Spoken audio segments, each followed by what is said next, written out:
Ninja. Super Slap.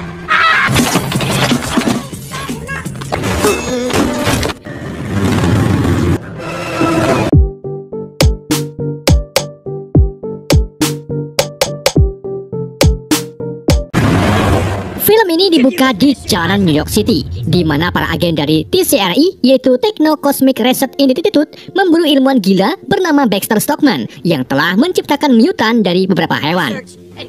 Para agen itu diarahkan oleh CEO TCRI bernama Cynthia Utrom yang meminta para agen untuk mendemonstrasikan ciptaan Stockman dan membawanya untuk eksperimennya sendiri. Stockman's mutant. Boys, lock and load. Para agen kemudian tiba di rumah persembunyian Baxter, di mana saat itu Baxter berhasil menyempurnakan serum mutagennya dan berbicara tentang kekeluargaan dengan ciptaan pertamanya, yaitu seekor lalat yang telah bermutasi. Sisters are real. You and your siblings. Saat para agen berhasil masuk dan menangkap Baxter, mutan lalat tiba-tiba melakukan hal yang tidak terduga, di mana ia menyerang satu persatu para agen dengan sangat cepat tanpa terluka sedikit pun.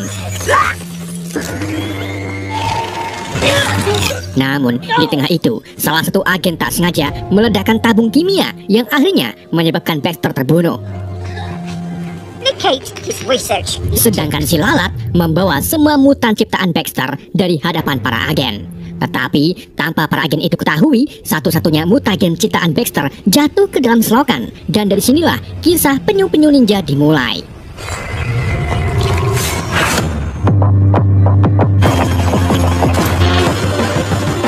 Scene lalu berpindah ke 15 tahun kemudian, di mana 4 mutan penyu yang terdiri dari Leonardo, Donatello, Michelangelo, dan Raphael menjelajahi atap bangunan untuk menjalankan sebuah misi dari master mereka.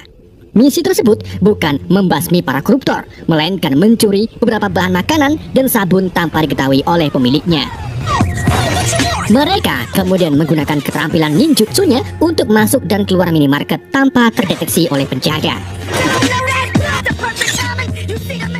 Not bad. Setelah mendapatkan apa yang diperlukan, mereka memutuskan berhenti di taman untuk menonton sebuah film hitam oranye yang sedang ditonton banyak manusia. This is a Di choice. sini, mereka melihat manusia-manusia itu saling bergembira yang membuat para mutan ini ingin menjadi bagian dari dunia luar. Namun sayangnya, mereka harus sadar karena wujud mereka mungkin tidak akan diterima oleh human.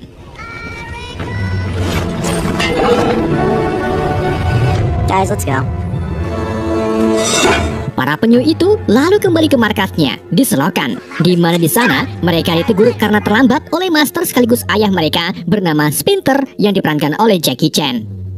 Sebagai seorang pemimpin, Leo mengatakan bahwa mereka baru saja menonton film yang diputar oleh human. Mendengar hal itu, Splinter pun menjadi marah sebab manusia adalah makhluk yang paling berbahaya. We don't even have nipples. We're fine. Splinter lalu mulai menceritakan latar belakangnya, yang mana Splinter ini dulunya hanyalah seekor wiruk biasa yang tidak dihargai oleh makhluk manapun, termasuk manusia. Sampai akhirnya pada suatu hari, Splinter menemukan bayi kura-kura di selokan yang terguyur mutagen milik Baxter. Karena tak tega, ia pun memutuskan untuk merawat bayi-bayi penyu tersebut. Tapi saat Splinter membawa mereka, ia tak sengaja terkena cairan mutagen yang akhirnya bermutasi menjadi makhluk humanoid seperti sekarang ini. Splinter kemudian merawat para penyu itu dengan penuh kasih sayang. Dan saat para bayi penyu menginjak balita, mereka malah mulai penasaran dengan dunia luar kota. Karena merasa kasihan, Splinter pun sengaja membawa mereka keluar untuk berbaur dengan manusia. Namun, sayangnya, para manusia malah jijik dengan Splinter dan mencoba untuk memukulinya. Hal ini pun membuat Splinter lari kembali ke selokan dan berjanji tidak akan melibatkan anak-anaknya berbaur dengan dunia luar. Tidak cuma itu, Splinter juga mempelajari keterampilan bela diri ninjutsu serta kungfu dan mewariskannya kepada para penyu sehingga nantinya mereka bisa membela diri saat bertemu bahaya. I'm a ninja. Tapi, meskipun kini sudah menguasai ninjutsu, mereka sama sekali belum pernah menggunakannya untuk melawan siapapun. I made up my mind. That's it. Mikey. Alright, focus up. The truck can take that. Sementara itu di jalanan, sekelompok penjahat terlihat melakukan pencurian 1 tong mutagen dari truk milik TCRI. Mereka lalu membawa tong itu ke jalanan sampai akhirnya salah satu polisi melihat dan mengejar mereka. Di tengah kejar-kejarannya itu, tiba-tiba sosok monster terbang yang disebut sebagai Superfly mengambil mobil mereka dan membawanya ke markas Superfly yang terletak di sebuah kapal terbengkalai. Di sana, para penjahat dibuat terkejut saat melihat sosok Superfly yang secara langsung membunuh mereka semua. Superfly. Mengetahui mutagennya dicuri, Cynthia pun menjadi murka. Ia lalu memerintahkan agennya untuk memberi pelacak pada truk pembawa mutagen sehingga saat Superfly mencurinya, maka akan tahu di mana markas Superfly berada. Superfly. Di sisi lain, para penyu ninja menghabiskan waktu luang mereka dengan bermain potong-potongan semangka. Okay. Do I have to be the one to hold this? Stop talking, you're ruining my concentrate. Why do we pick a fruit-shaped exact... Saat Rap melemparkan shurikennya, shuriken tersebut tak sengaja mengenai helm milik seorang wanita bernama April O'Neil, di mana Leo ini langsung naksir dengannya. Ketika April memarahi para penyu karena sudah membuatnya terjatuh dari skuter, tiba-tiba seorang dupir mencuri tas beserta skuter April. Melihat hal itu, Leo pun mengajak sedulur-sedulurnya untuk mengejar pencuri tersebut. Sampai akhirnya tibalah mereka di markas si pencuri. Namun, saat mereka masuk, ternyata di sana banyak sekali para preman yang siap memukuli mereka. Dan disinilah para penyu memutuskan untuk mengetes kemampuan bela diri mereka dengan melawan para preman tersebut.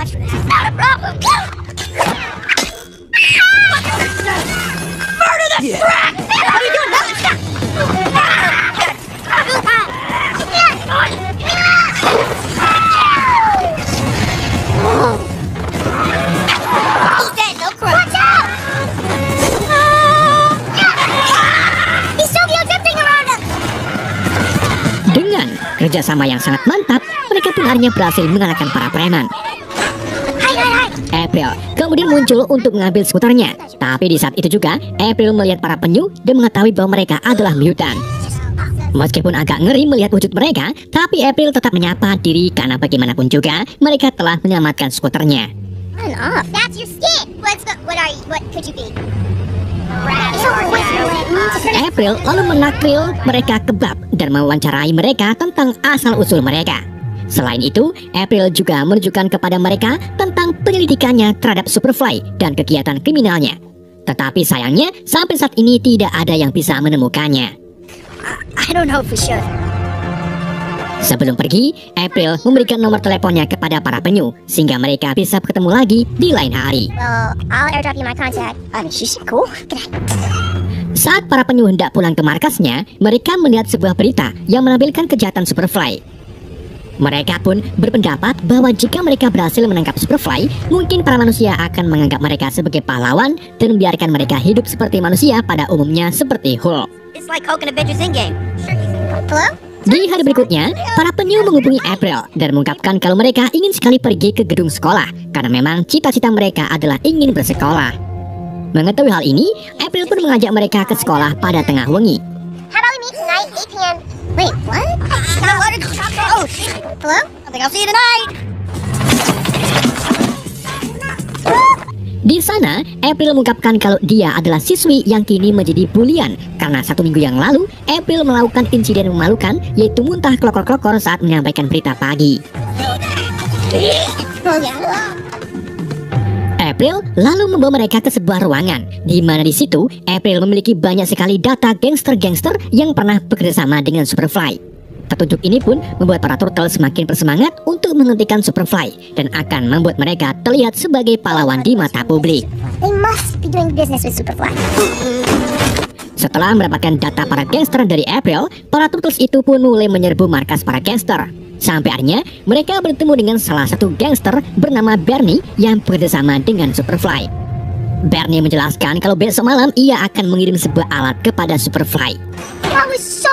Setelah mendapatkan informasi tersebut, mereka mendapatkan pesan dari Splinter yang menyuruh mereka untuk cepat-cepat pulang. Saat sampai di markas, ternyata Master Splinter membuat pesta perayaan yang bertujuan agar para putranya tidak mayang terus ke dunia luar. Namun sayangnya, para turtles itu tidak tertarik dengan pesta dan pergi meninggalkan Splinter sendirian. Appreciate it, Dad. Malam harinya, para turtles pergi ke titik pertemuan sambil membawa alat milik Bernie. Sedangkan April merekam mereka dari kejauhan untuk dokumentasi kepahlawan mereka. Like don't make it lame. Gak lama kemudian, Superfly dan cawan-cawannya datang. Di sini para Turtles lalu dibuat terkejut saat mengetahui bahwa Superfly ternyata mutant seperti mereka. What is that?